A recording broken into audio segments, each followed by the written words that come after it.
Student, आज हम online class start करने जा रहे हैं। तो इस संस्कृत का पाठ द्वादश है, पाठ 12वां, विद्याधनम, विद्या धन। विद्या जो है, जो हम पढ़ने स्कूल में आए तो वो विद्या है। और विद्या ऐसा धन है, ना तो ये बांटा जाता है, ना किसी के द्वारा अपन बांट सकते हैं, ना इसको कोई चोरी कर सकता है, ना इसको राजा हर सकता है।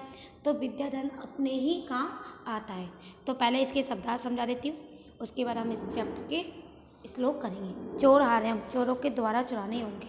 राज हार्यम, राजों के द्वारा छीनने योग्य। भारत भाजम, भाइयों के द्वारा बांटने योग्य। भारकारी, भार बढ़ाने वाली। प्रचंड गुप्तम, अत्यंत गुप्त। भोगकारी, भोग का साधन उपलब्ध कराने वाली। परा, सबसे बड़ी। राजसु, राजाओं में। केहुरा, बाजूबंद। चंद्र उज्ज्वला, चंद्रमा के समान चमकदार। विलेपन, शरीर पर लेप करने योग्य। नालकृता, नहीं सजाया हुआ। मृदुजा, वेणी चोटी। वाणियका, एकमात्र वाणी। स्मलकरोति, अच्छी तरह सुशोभित करती है। संस्कृता, संस्कार युक्त। धार्यतः, धारण की जाती है। छियंते किलभूषणानि, संपूर्ण आभूषणों के नष्ट हो जाते हैं। वाक्क्षय, अच्छे दिन बीत जाने पर। आश्रय, सहारा। कामदुआ, इच्छा अनुसार फल देने वाली। सत्कार्यतम, सम्मान का केंद्रीय समूह। रत्नविना, रत्नों से रहित। विद्या अधिकारम, विद्या पर अधिकार। तस्मादम मुवच्य, अंत दूसरों को छोड़कर। ये हमारे शब्दार्थ हैं जो आपको अपनी नोटबुक में करने हैं। विद्याधनम, ना चौर्या, ना च राज्या, ना भारत भाज्यम, ना च भारकारी। व्यकृत वृद्ध एवं नित्यम। विद्याधनम सर्वधनम प्रधानम। ना चौर्या, चोरों के द्वारा चुराने योग्य नहीं है। नाच राजारम, राजा के द्वारा, हार माने छीनने, और राजा के द्वारा छीनने योग्य नहीं है। ना भारत भाजम, ना ही भाइयों के द्वारा बांटने योग्य है। नाच भारकारी, ना ही ये भार को बनाने वाली है। व्यकृत, जितना खर्च करेंगे। बढ़ते एवं नित्य, नित्य ही उतना बढ़ती है। जितना खर्च करते हैं उतना ही बढ़ती है। क्या बढ़ता है? विद्या। हम विद्या को जितना पढ़ाते हैं, जितना अपन खर्च करेंगे, जितना अपन समझाएंगे किसी को, तो उतनी ही हमारी विद्या बढ़ती है। विद्याधनम सर्वधनम प्रधानम। विद्याधन ही सर्वधन में क्या है? प्रधान है। जो विद्याधन है सभी धनों में क्या बताया गया है? प्रधान, यानी मुख्य है। विद्या नामे नरस्य रूप मेदि पृच्छम गुप्तम धनम।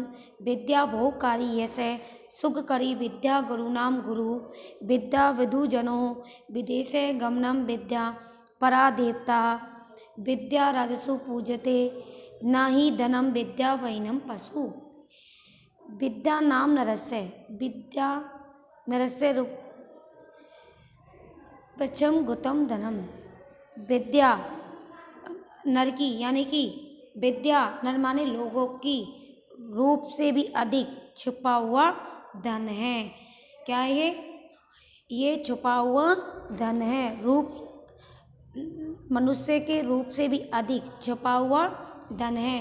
विद्या भोगकारी, विद्या भोग को साधन उपलब्ध कराने वाली है। विद्या यश देती है। विद्या सुख देती है। विद्या गुरुओं की भी गुरु है। विद्या बंधु जनों विदेश गमने। विद्या विदेश जाने पर हमारा बंधु है। विद्या विदेश जाने पर भी बंधुजन बन जाती है। विद्या परा देवता, विद्या सबसे बड़ी देवता है, देवता से भी बड़ी है। विद्या राजसु पूजते, विद्या को राजा पूजते हैं। ना ही धनम, ना कि धन को। विद्या वहीने पशु, विद्या से वहीन पशु है। विद्या से हीन मनुष्य क्या है? पशु है। आ गया? विद्या आ गया। ना चोर के द्वारा चुराने योग्य है, ना ही राजा के द्वारा छीनने योग्य है, ना ही भाइयों के द्वारा बांटने योग्य है, ना ही ये भार लगने वाली है। जितना इसको खर्च करते हैं उतना नित्य ही बढ़ती है। विद्या धन सभी धनों में क्या है? प्रधान है। विद्या नाम से मनुष्य की रूप से भी अधिक छिपा हुआ धन है। विद्या भोगकारी है, भोग के साधन उपलब्ध कराने वाली। विद्या से यश मिलती है, विद्या से सुख मिलता है। विद्या गुरुओं की गुरु है। विद्या विदेश जाने पर भी बंधुजन बन जाती है।